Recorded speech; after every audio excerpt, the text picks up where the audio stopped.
Hey friends, it's your boy Matt Donald here to let you know once again that I have a Patreon at patreon.com/Matthew Donald. There you'll find bonus content for the Ritwit and Paleobites, my two podcasts, my two little podcasts that could. For the bonus Paleobites content, we're discussing pop culture featuring prehistoric animals, and this month we're talking about Dinosaur King, a video game turned anime, turned card game. It's basically Pokemon but with dinosaurs. It's great stuff. Link is in the description for where you can sign up to the Patreon. Thank you for your support and have a wonderful day. Roar, growl, snarl, bellow. Welcome to Paleobites, the podcast whose least favorite reindeer is Comet. My name's Matthew Donald, and each week I and a rotating series of guest co-hosts talk about and rate a genus of prehistoric animal, be it dinosaur, mammal, arthropod, and so on. This week I'm joined by someone who, let's see, I gotta think of a new one every week. Someone who knows too many conspiracy theorists and conspiracy theories. Yes. She believes that all birds are government drones, that the world is flat, and that the government is run by lizard people. Clearly, I mean, have you not seen the evidence? That's true. Natasha Krech, how are you? Oh, doing quite well. That's good. That's good. I love the people who think that birds aren't real. As someone with a bird, I'm like, that's a really sweet government drone. It is a nice government drone, isn't it? Yeah, and maybe it has They defunct... love us in our town of Night Vale. Yeah, they just... Does that mean that dinosaurs are government drones too, because birds evolved from dinosaurs? No, the government just wanted to create a convincing link between birds and dinosaurs. Okay. Therefore, all dinosaurs had feathers. Yes, okay. Therefore, birds have feathers. Therefore, government drones of the past. Right? Right. Or maybe this goes deeper than that. So you know how some creationists say that dinosaur fossils were put into the ground to test people's faith? Oh, and the Earth is only 6,000 years old? Yes. It's been 6,000 years old for the last 1,000 years. Oh my goodness, how did we not know? Okay. So how about, instead of that, how about the government put dinosaur fossils in the dirt to create a compelling ancestor to their government drones? So... It's all making sense. It is. It's brilliant. We must tell the world. We must tell the world. Oh wait, no! I hear the government stomping down our door. No, we gotta get out of here. We're innocent. We didn't do it this time. Don't take us to the edge of the world, flat Earth, like government. Not Area 51. No, right. no. You know, everything went to hell after we raided Area 51. That's what's going on. That's what happened to 2020. In 2019, we raided Area 51. Or at least we threatened to. Yeah, I think like 50 people showed up, so that's pretty good. Yeah, and I think they just threw a big old party in the middle of the desert. Well, that's nice. And who knows if they're actually at Area 51, because that's still, classified where it is. Actually, technically, it got declassified that it even exists. Oh. So, realistically, it does exist, but they have some perimeters. They would have gotten... To the edge of the perimeter, yeah. To the edge of the outermost perimeter, where the government knows that they're there and they're keeping an eye on them. Okay. But honestly, I feel bad for the guy who had to straight-face explain to a high-ranking general what a Naruto run was. Can you imagine being that poor guy? Maybe he got lucky and the government guy already knew. Maybe, but still, can you imagine being in that guy's shoes, having to explain... Yes, Mr. 5-Star General, sir, a Naruto run is where they stick their arms out behind them and they think it gives them an extra speed boost. Yeah, it creates less drag. And then the government responded by sending their Gigantopithecus against them. And speaking of which... Yes, Gigantopithecus. Yes, it means giant ape. Speaking of giant ape, all the Bigfoot conspiracy theories. Yeah. Yes, folks, we've been hinting at a giant ape. Yeah. Well, it's not Bigfoot. Well, this might be the Yeti, considering where it is, because this wasn't in North America. It's in like China and Thailand and Vietnam and such. Okay, so it may have been in the range to give some rise to at least the Yeti and other local versions. Right, something like that. Type, it is a Pognine, which is the group of great apes that includes the modern orangutan. I always forget how to pronounce that. It looks like Pong-a-nay.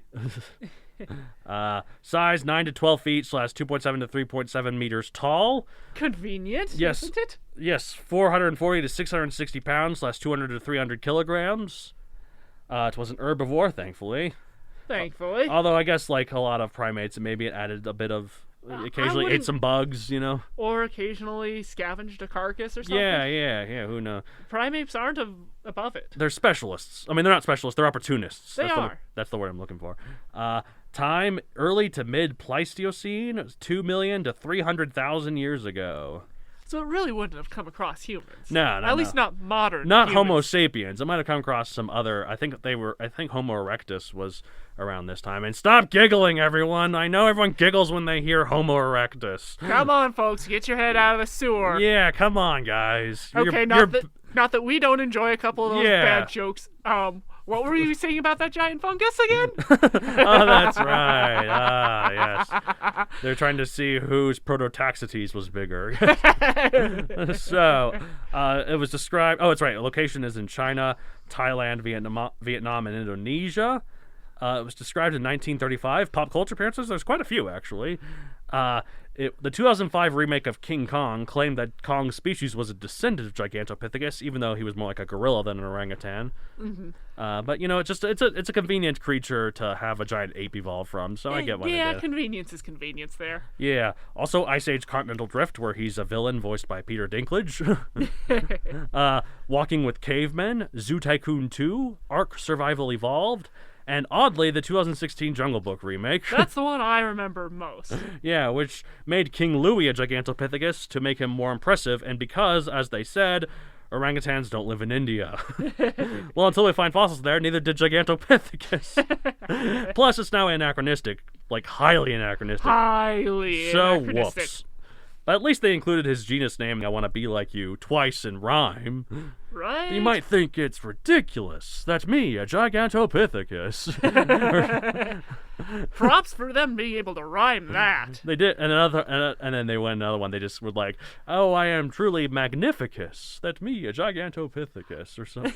Yeah, I just think it's funny because, like, the Jungle Book, the songs were written by the Sherman Brothers, and they did big songs for Walt Disney back in the day. They also did Mary Poppins, the songs for that.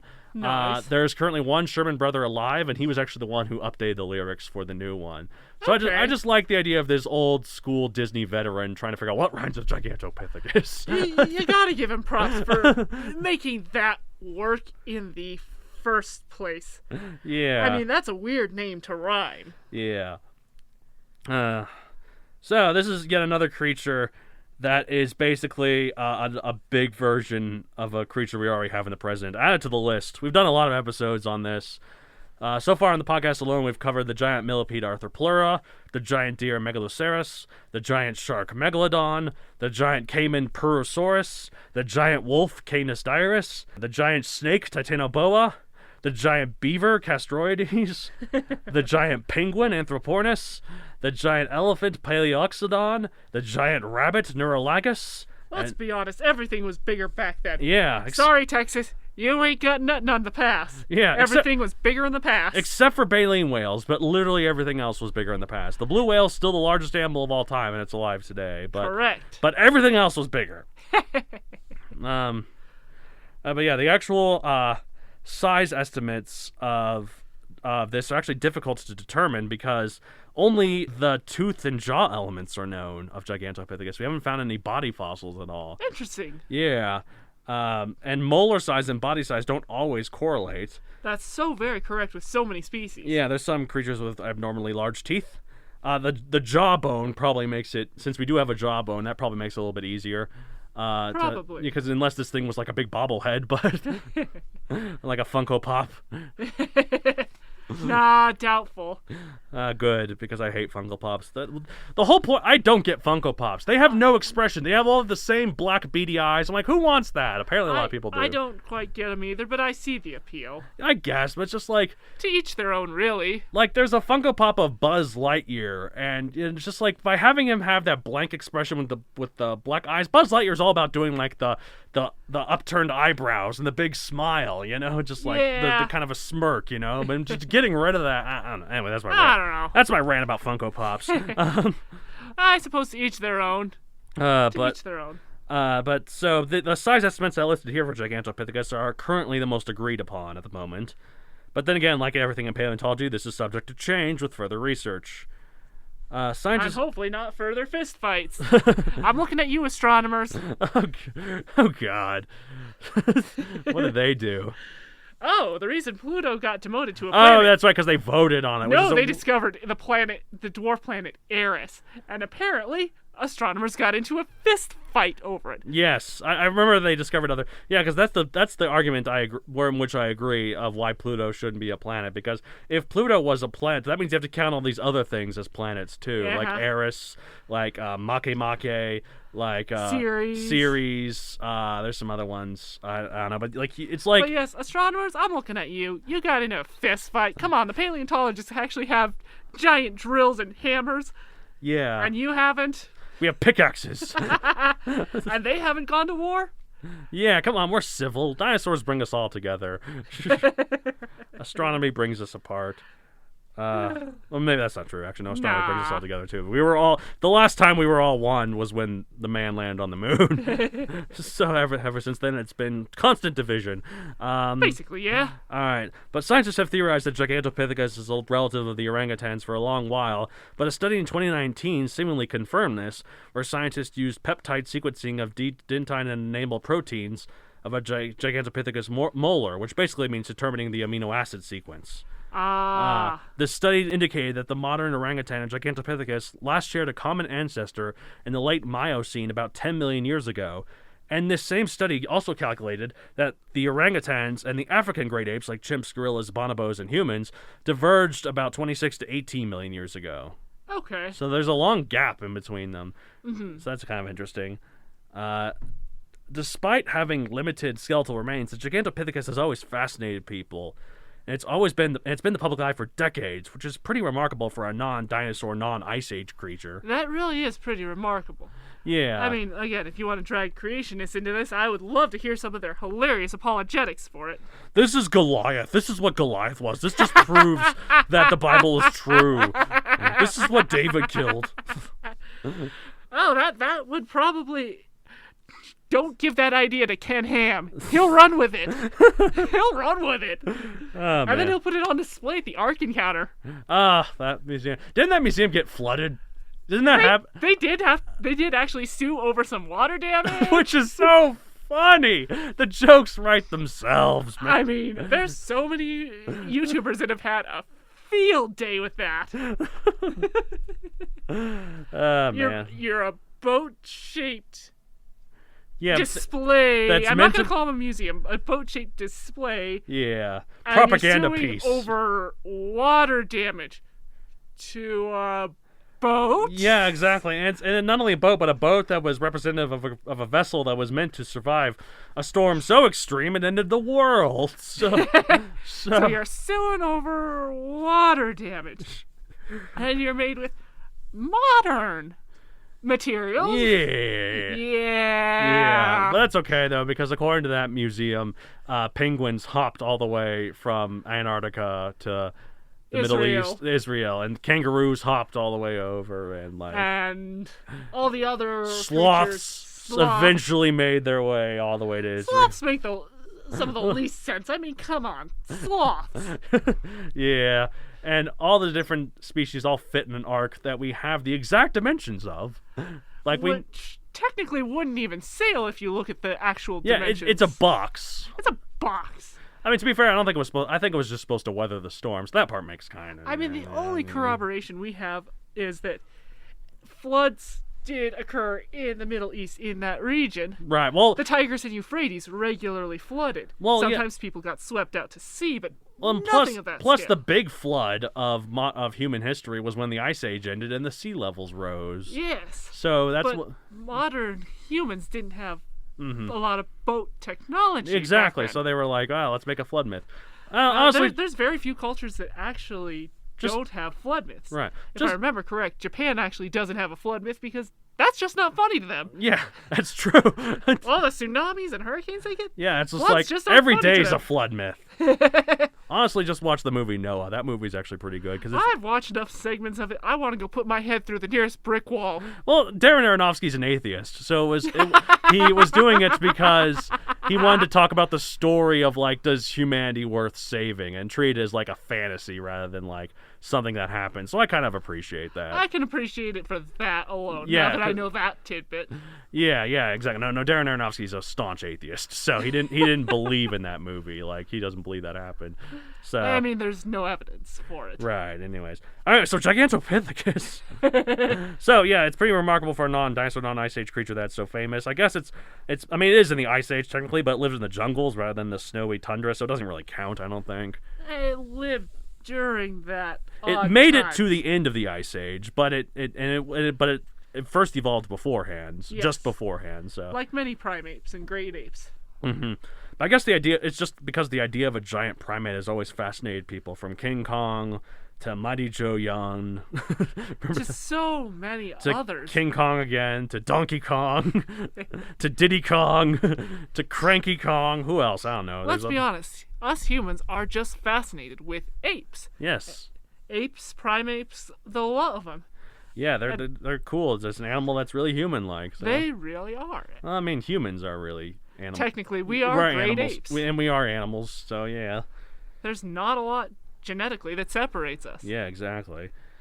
So we're at everyone's favorite part of the show. Maybe, I don't know. We rate the animal 1 out of 65 million. I don't know. This one's pretty cool. I'm sorry, information has been classified. The government's found us. Not again! No. Okay, well, I'm gonna rate it. I'm gonna rate it pretty high. I'm gonna rate like a 50 million. Like, I think it's pretty cool. Yeah. I have to agree with you in this case. 50 million is a fair score for this animal. Well, and plus, it was really giant in Jungle Book, and it was voiced by Christopher Walken, so that's cool. Uh-huh. And I just have to give it that score due to the human fascination with apes. Yeah, exactly. No, it's a good score. All right, well, that's it for this week. If you want to get a hold of the show, you can contact us at mattsd@matthewdoncareer.com. I can relay questions to any of the co-hosts, or just my way. And give us a review on Apple Podcasts if you would. It really helps the algorithm. If you're interested in reading, I have a book series. Oh, I did out of order again, but who cares? I have a book series on Amazon, Megazoic, available for print and Kindle. Dinosaurs with laser guns. Pew, pew, pew, pew. No Gigantopithecus, because that was a bit later, but Well, more than a bit. just a tad. Just a smidge. What, about 65 million years? Yeah, 60, maybe 64 million. Yeah, so, and then also I have another podcast called The Writ Wit, where two twits talk about writing. It's a writing podcast. That's basically what it is. It's pretty good stuff. That's it for this week. And as we say at the end of every episode of Paleo Bites, here we go. We're going to have to do the... What does an orangutan make? I know what gorillas make. What do orangutans make? Well, I don't think this thing would have sounded too much like an orangutan, but I know orangutans have quite the range of vocalization. Okay, yeah. Name one. I checked. Offhand, I can't remember them without sounding like a screaming monkey. Yeah, okay, there we go. That's the Gigantopithecus, guys.